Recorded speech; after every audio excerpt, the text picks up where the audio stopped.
Sheinbaum's presidency has actually been more radical in both improving the lives of Mexicans and also on the international stage. Because Sheinbaum actually proved to be, first of all, more supportive of Palestine. It was under Sheinbaum that Mexico established a Palestinian embassy in Mexico. Sheinbaum greeted the first Palestinian ambassador. But she has also been a lot more defensive with regards to foreign interference. The main financer and the promoter of these protests is a man named Ricardo Salinas Pliego. This is actually the guy who's now turning into the George Soros of Mexico. Welcome back to Legitimate Targets, everybody. I hope you're all having a great day. We've got a very special podcast for you all tonight. We are going to be diving into what is going on in Latin America because I guess if the Rand Corporation documents are in any way, shape, or form correct, the U.S. is definitely placing a hyper-focus on the Americas now. I wouldn't say that it was 100% correct. I don't think they're abandoning their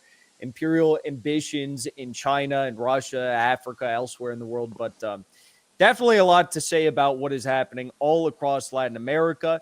Joining me on today's episode to discuss all of this is a friend of mine. We have met in Venezuela twice before, and we had a great time there. Lots to unpack on those trips, but Denis Rogatyuk is a Russian-Australian freelance journalist, writer, and researcher based in Latin America, and he is the international director of El Ciudadano. So, Denis, thank you for joining me. It's good to see you again. The last time we spoke, we were in Venezuela, if I'm not mistaken, and now Venezuela is possibly at war.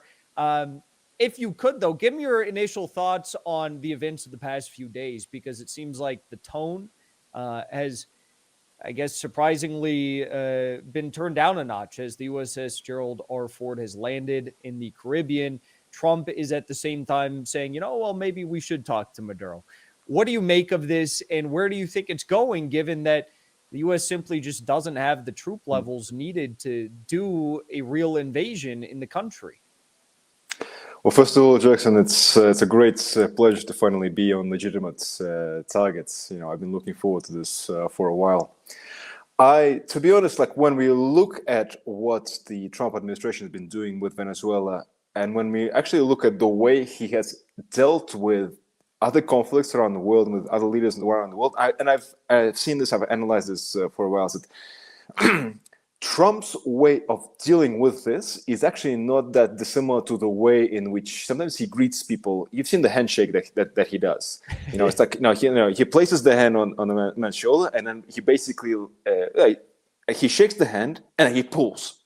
He shake and then pull. So it's this kind of shake and pull strategy which he's also undertaking with Venezuela. So so the pull the kind of the hard pull has been the deployment of the of the naval forces, of the new Air Force stationed in Puerto Rico, new military exercises between U.S. Marines and the armed forces of Trinidad and Tobago. Of course, the bombing of various boats off the coast of both Venezuela and Colombia.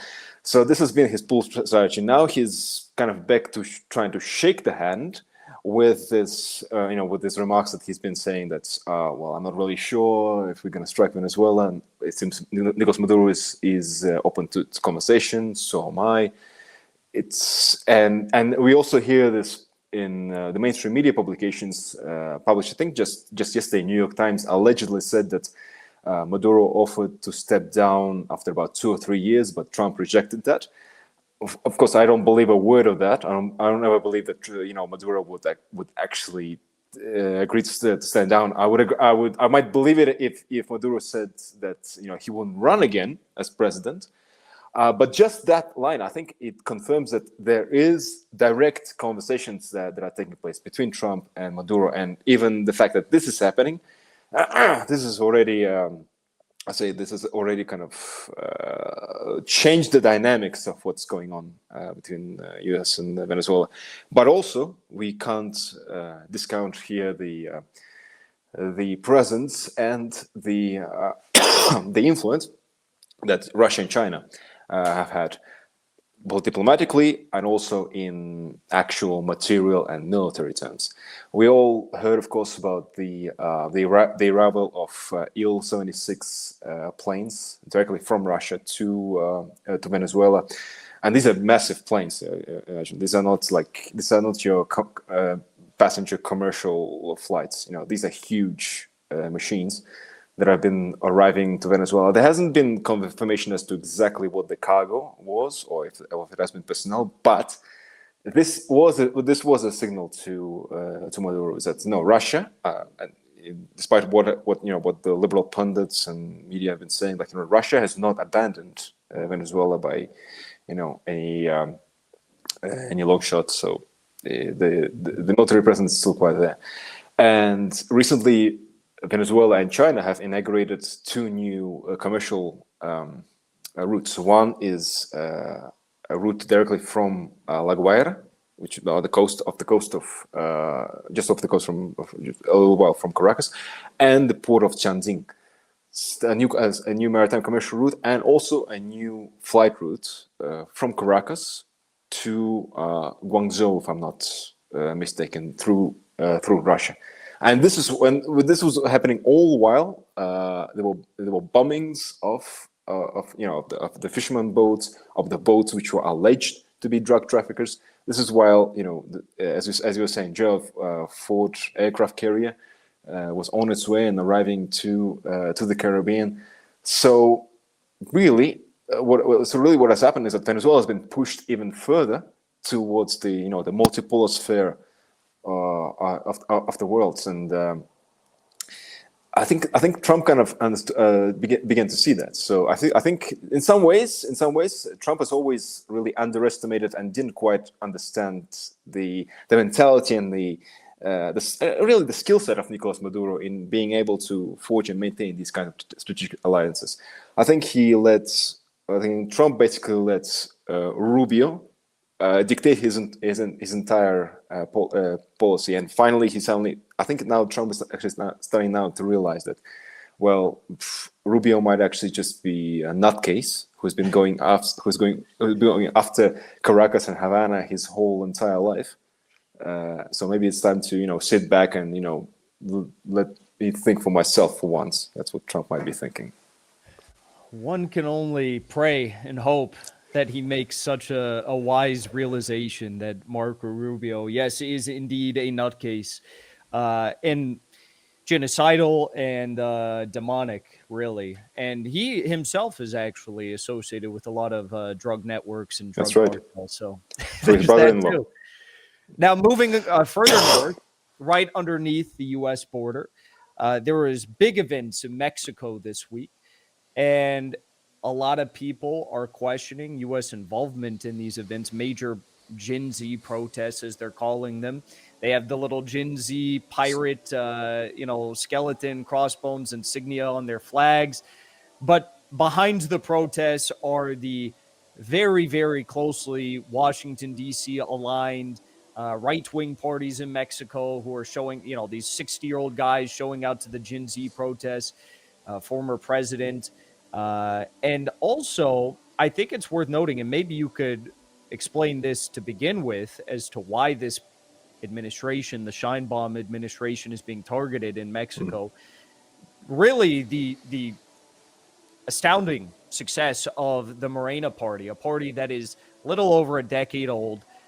You look at any of the key economic or societal indicators that one would hope to improve with a new presidential administration, and this new political party has done, extremely unpredictable things in the best ways possible when it comes to, I can read a few off here, minimum wages under AMLO, the previous president who first got Morena into power in the presidency of Mexico. I mean, minimum wage went up 281% between 2018 and 2024. GDP growth increased 3%. 9 million Mexicans lifted out of poverty. Unemployment at record lows. The list goes on and on. They're nationalizing resources slowly but surely. And they also did things like Sheinbaum invited President Putin out to Mexico. Heaven forbid. So What can you say about this Morena party, and what should Americans understand about both AMLO, Sheinbaum, and the party as a whole, how popular it is? Well, sort of. Let me tell you a couple of three things about like the Morena, I say, foundation. What does it actually mean? Because even the name itself actually was actually a brilliant choice by by AMLO, because Morena is sort of like an acronym for Movimiento de la Regeneración Nacional, so the movement for national regeneration, short Morena. But Morena also means something else. There is this, well, in Mexico, there's of course this national tradition of the Virgin of Guadalupe. So Mary, Mary Mother of Jesus, allegedly made her appearance in Mexico. Decades back, centuries back, and from there on there was this legend of the Saint Mary of Guadalupe. But according to that legend, she looked, her appearance was a lot more like what Mexicans look like. So, and she was called Morena. So as in like she was dark toned, she was dark skinned. So so she actually became the sort of like the patron saint of the Morena party as well, and still is. Like she has become so widely associated with this party as well, as it's a reflection of like the spirituality of Mexicans, but also like the humbleness as well. So this is a party that comes from the roots of the Mexican society. It represents the humble, the downtrodden, those who have been oppressed for so long in Mexico. And AMLO really symbolized that struggle as well, because even before winning the election in 2018, he was also the candidate in 2006 and 2012.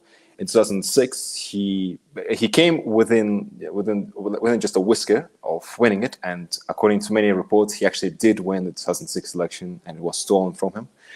And the same thing happened in 2012. But in 2018 I think is when the Mexican society kind of really finally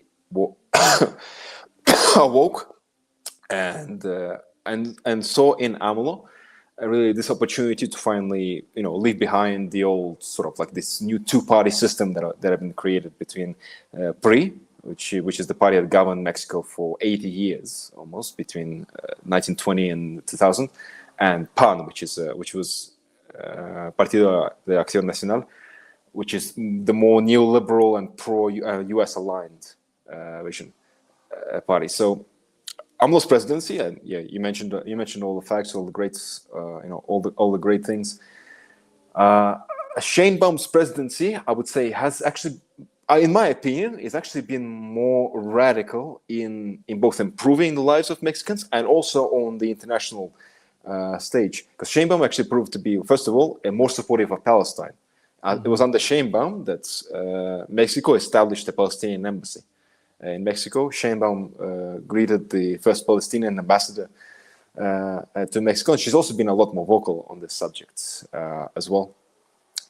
But she has also been a lot more, how to say this, defensive with regards to foreign interference, both from other governments, like the attempts by the Trump administration to impose tariffs and other kinds of shenanigans, these threats of military intervention against the cartels, and basically Sheinbaum putting her foot down right now and saying we accept all support we can get from anywhere in the world in dealing with the cartels, but what we are not going to accept is a full-on foreign interference, invasion, bombardment of anything of that sort. So she's been very clear in that, and I think that this is also partially the reason for such high popularity, which she still has. Even after all the shenanigans that happened on November 15th, the last poll that was released, I think just yesterday, showed she has 73% approval rating, which is say one of the highest in the world. Even in the aspect of security, of safety and security, under Sheinbaum, the level of homicides has also decreased, say, dramatically. Sheinbaum and AMLO, I would say. There was one article which I read from El País that mentioned that the level of that homicides have decreased by about 20% in the last 2 years or so. But this leads to, but this is now a segue as to these mass protests that have been happening. Now, allegedly, according to the organizers and according to most of the people who attended, this protest was against Sheinbaum's mishandling of the security crisis, and also the alleged corruption cases that have been going on in her administration. And this has also been sparked by the assassination of the mayor in the state of Michoacan, Carlos Manzo, who was assassinated in the city of Urupan by a 17-year-old kid, by the way. So hardly a mass targeted assassination that you would see otherwise. Two things here. First of all, is that Michoacan has been considered for a long time as one of the territories where the cartel influence has been strong for a very long time, way before Morena took power. Like, I know I was there myself when I first came to Mexico, and actually went there and interviewed some of the mayors there, and they were saying that basically in that state, this was in 2001, 2022, 2022. They said that regardless of the party, the cartels sought to first and foremost control certain institutions within the mayoralities and the state governments. There was absolutely they never cared about what party it was. So to blame Morena or Sheinbaum for this assassination is absolutely stupid and dishonest, and just ignores these years and decades of failed policies of the previous neoliberal governments against the drug traffickers. Now, coming finally to the Gen Z protests. Here you have a very interesting situation, because they basically the main organizer, the main financer and the promoter of these protests is a man named Ricardo Salinas Pliego. I would say, perhaps some people might disagree with me, but this is actually the guy who's now turning into the George Soros of Mexico. Mm-hmm. This is the guy who controls major media corporations like TV Azteca. He also has a chain of stores named Electro. So he's a multi-millionaire who originally in 2018 actually sought to support AMLO initially in his campaign, probably thinking that once AMLO is the president, then he would give some privileges to Pliego, and he didn't. So Pliego has always had this animosity towards AMLO, but lately he has actually been turning his media empire into a weapon of regime change against the Morena government. And these protests, it's interesting that these protests on 15th of November also coincided with a ruling by the Supreme Court of Mexico, where they found that Salinas Pliego currently owes $2.5 billion of taxes to the Mexican state. That's the taxes that he hasn't paid for about 40 years from his media conglomerates and other things. And he's also and also there are courts in New York and London who are going after him as well for similar reasons. And he has been nonstop on social media, on Twitter, everywhere, just promoting all of this, and even saying that he might run for president in 2030. So who knows? Who knows what happened there? Was this the guy that showed up with the shirt on? No, that was Vicente Fox. That's even worse. Vicente Fox. He was the president from 2000 to 2006, and he was the PAN. He is from the PAN party. Uh-huh. Now he's 83 years old. Uh-huh. So saying that he was out of place on an alleged Gen Z protest is a bit of an understatement in my image. Yeah, that's him. This is. Yeah, I mean, Vicente Fox really is a character in the Mexican. There's your Gen Z protests in Mexico. Yeah, totally not artificial. Well, not just that, but Vicente Fox is also he's kind of become almost like a black sheep, even among the right wing of Mexico, mostly because of his insane Twitter tirades. Like last year during the presidential campaign, his whole Twitter feed was just filled with a whole lot of anti-Semitic messages against Claudia, because Claudia Sheinbaum has Jewish roots, but she's not a practicing Jew. She's not a Zionist, nothing like that. And I saw her with the cross on one time. That's right. And so, so she's a spiritually, I would say, in Mexico, you have to understand that in Mexico, even though it's a majority Catholic nation, but you also kind of have this, I would say, like it's almost like a Mexican spiritual Christianity. It doesn't involve you being part of any particular denomination, but rather you are culturally and spiritually Mexican, so to speak. It's kind of an interesting phenomenon. It also goes back to this Virgin of Guadalupe and legend as well. Yeah, so she's more on that line. Yeah. Vicente Fox, it's good that you mentioned that, but there are other kind of personalities that have supported this. Felipe Calderon is another one, although he didn't attend the protest, but he supported it. So he was the president from 2006 to 2012.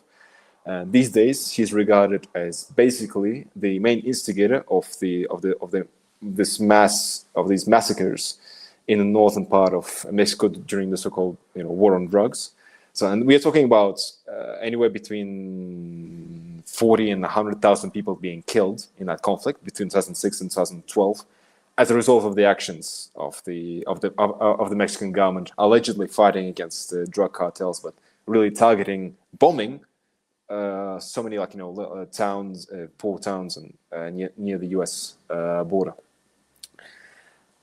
And there are also like some smaller Mexican actors which are worth mentioning here. There's also another kind of the two kind of key figures of the PRI party. One is Alito Moreno, who is the president of the PRI party, and another one is Alejandra Rojo de la Vega. She is the mayor of one of the main boroughs in Mexico City. So these two basically also portray themselves as the new generation of PRI.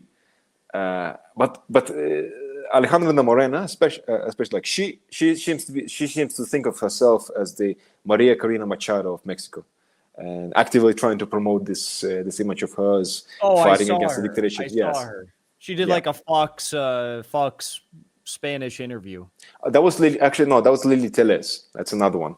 Lily Teles is the same. She seems like the Maria Corina Machado. She was calling for a U.S. invasion of Mexico. Psychopath. Well, yeah. I mean, there's they seem to be competing between themselves. Who can be the Machado of Mexico? But actually, yeah, that Lily Teles is actually probably the worst of the bunch, because not only does she demand the invasion of Mexico, but also she is, without mixing any words, she's a rat. As in, she was elected in 2018 as a senator from Morena. So she actually joined the party at the high point, so to speak, just to get herself into the Senate. And then 6 months later, she resigned and joined PAN. Wow. So she's literally a rat in political terms. When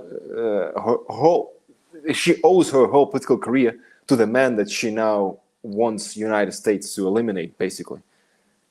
So she's a traitor. Yeah, it's insane. So a lot of the similar actors that are calling for the overthrow of Maduro are the same people who are kind of backing these protests in Mexico right now. That is also true. I would say the extent to which they've been calling it's not quite as strong as I thought it would be. There was also because there was an investigation done by the Milenio, which is one of the largest newspapers in Mexico, and it found that there were 8 million bot accounts in Twitter X, and Instagram, and Facebook, TikTok, whatever, promoting the 15th of November march. 8 million bots. A lot of these were basically created. Most of these were created within Mexico, and I assume. I think Ricardo Salinas Pliego is the one who was behind it. But it was interesting to see the campaign has been mostly inward. They didn't try to reach the international arena quite as much yet. There were a few kind of international actors that have, spoken out, in support of the protests. I think one of the one that hasn't shut up about it is Representative Carlos Jimenez from Florida. But that man is basically tweeting every 30 minutes some one threat or another against Maduro or against Mexico or against Cuba or anything else. So this is your typical gusano from Florida. So there are no surprises there. Well, I think that it's quite clear what's going on. I don't think it's going to be successful if, I guess, the goal is to overthrow Sheinbaum. I don't even know if that's the goal, though. I mean, I do want to address a few more things before. I don't know if overthrowing her is the goal. Maybe pressure, because as you mentioned, there's a lot of pressure on her from Trump, on tariffs, on the strikes. Who knows what will come of it. I want to ask you, though, before we wrap things up, first about Ecuador, because as the U.S. is trying to flex on Latin America and say, we're going to do whatever we want. We're going to bomb, overthrow, invade whoever we want. The Ecuadorian people have said not so fast. They voted, I believe, overwhelmingly against the establishment of a U.S. base in their country. But explain to me what went on here, because usually the U.S. just controls a government and they make the base and no one gets a vote on it. But that, I guess, is not the case in Ecuador. Well, that's right, because the current constitution of Ecuador, which was written and approved in 2008 under the presidency of Rafael Correa, it specifically prohibited the establishment of any foreign base in Ecuador, and it's also prohibited the entry of any foreign troops, at any point or for any mission. So, what's Daniel Noboa, the current neoliberal president, whose whole family is also involved in drug trafficking, and I'm not joking. Like, there is, you really have to see to believe it. If you Google Noboa trading cocaine in Belgium, you'll see that there is literally a company with his name that was caught smuggling cocaine into Belgium in crates filled with bananas. And this president's father, Alvaro Noboa, is first of all the richest man in Ecuador, and also a banana magnate. So he has built his whole life on producing some bananas. So a bit of background there on the president. But with regards to the U.S. to this vote that took place on Sunday, it was a referendum that's on several questions. The two key ones, as I mentioned, one was on the U.S. military base, and the other was on the creating a constitutional assembly to actually write a new constitution. Now this was actually quite even surprising to me that Ecuadorians actually did mobilize so massively against this, because Noboa and his government and his allies and in the media all across have been pushing so much for this. They're basically saying that the only ones who can save us from drug traffickers are the people that consume the most drugs in the world. Which I think this is the kind of message that didn't quite resonate with everyday Ecuadorians, because they understand that when you have a president so heavily linked with drug trafficking, whose whole family is so linked to drug trafficking, stationing 2,000 U.S. troops in the Galapagos Islands is probably not going to fix that problem. What is going to fix this problem is reestablishing a proper socialist government that can deal with the main precursors of the problem. Poverty and actual foreign interference from other countries. The reestablishment of sovereignty of the country.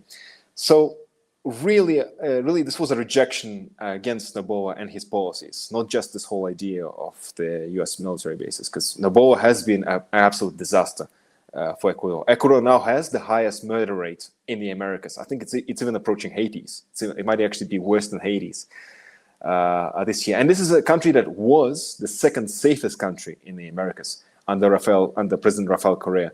There were maybe about 4 homicides for 100,000 people in 2016. Now it's about 50. So, you can just look at the numbers and see what a disaster neoliberalism has been for Ecuador. Yeah, I guess to finish on a more positive note, there were elections in Chile over the week, right? And in the first round of elections. Now, I don't really know too much about Chilean politics, so I'm not going to act like I understand what's going on here. But there's a ostensibly left, maybe anti-imperialist candidate who's running who actually won the first round of voting. But explain it to me, because in Latin America, there's kind of two lefts. There's the left that says, we'll go along with the United States in pushing this wokeism, the going so heavy on the social values and the LGBT, and they kind of don't pay that much attention to the economic and sovereignty issues as much. And then you have the other ones like Maduro and like the Ortega family, and they are obviously very good and principled on the most important issue. So what is going on here, and who are they running against in Chile? Well, Jackson, unfortunately, the predominant current on the left in Chile has been the first one you mentioned. So more on the social progressive, more sort of wokeist, more pro-US as well. Unfortunately, the current administration of Gabriel Boric in Chile has been overwhelmingly pro-US on so many issues, with some exceptions like Palestine, for example, and being just a little less hostile to Venezuela and Cuba than the United States. Sometimes saying they oppose the sanctions against Venezuela, they oppose the sanctions embargo against Cuba, but otherwise, unfortunately, the majority of the Chilean left has been much more aligned with this, I would say, like this US progressivism. But the candidate that won the first place in the elections on Sunday in Chile, Janet Jara, is kind of an interesting character because she is a Communist Party member. She was the Minister of Labor under Gabriel Boric's government, but her agenda, I would say, is actually is her agenda and her proposals. They are much closer to more of the everyday bread and butter kind of things that people need, because she emphasized throughout her whole campaign is that what this country needs is to dismantle the old neoliberal Pinochet created neoliberal system, that the country needs stronger labor rights, better minimum wage. So actually more like what AMLO was proposing and doing in Mexico. She really seemed to tone down this whole the social things, wokeism, or and all these other issues, because at least she understood where the country is right now, and where the country is right now is actually on a very dangerous crossroads. So because the other three candidates candidates came second, third, and fourth actually represent the different sort of strands of neoliberalism and what I would say actual neo-fascism in Chile. Because the second place came Jose Antonio Cast, who is kind of been like a perennial far-right candidate in Chile. Now this guy is full-on pro-Pinochet. This is a guy who admires Pinochet, and his own father was an actual Nazi, an actual member of the Nazi Party, and who fled to Chile after the defeat of Germany in World War II. We also and also when you have a surname Cast in a 90% Hispanic country, that also sets off the alarm bells. But he's actually not the worst candidate. The worst candidate was probably a man named Johannes Kaiser. Yes, that is a name for a Chilean candidate, and I think you can tell what kind of ideology he was aspiring to. Which is the only difference between him and Cast was that his main idol was Javier Milei in neighboring Argentina, but otherwise he espousing the same kind of neo-Pinochetist fantasies as well. Now, the way things stand, just to summarize, the way things stand is that there is a risk. There's a huge risk that that the right and Cast could be the next president of Chile, because Gabriel Boric's presidency was a disaster.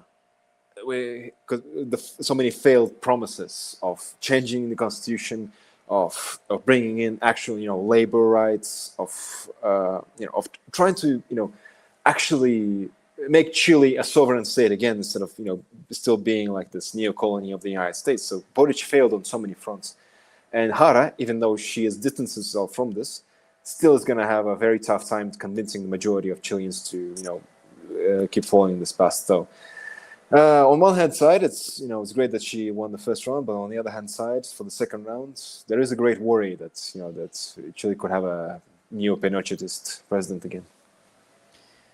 Well, hopefully they don't go down that Malay sort of route and this total neoliberal Reich once more. Hopefully they make the right decision, and hopefully this Janet, is that her name? Janet, yeah. I hope that she doesn't go down the same road as Boric, because I remember as soon as Boric got elected, I remember that, and I looked at him online. I looked at what he was posting, and you can just tell right away. I'm like, oh, this guy's a total fraud. This guy's gonna suck, and he did. So hopefully she learns from his mistakes, and Chile can take a true sovereign path. But Denis, thank you so much for joining me today. Where's the best place for people to follow up and stay up to date with your work moving forward?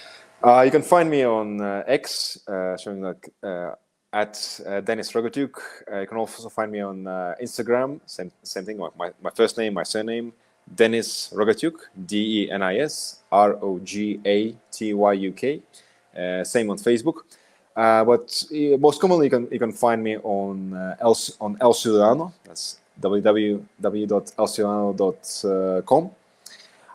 As well as recently, I've also joined the GFCN Global Fact Checking Network. So you'll be seeing more stuff from me posted there. Very good. Thank you so much for joining me. Thank you, Jackson.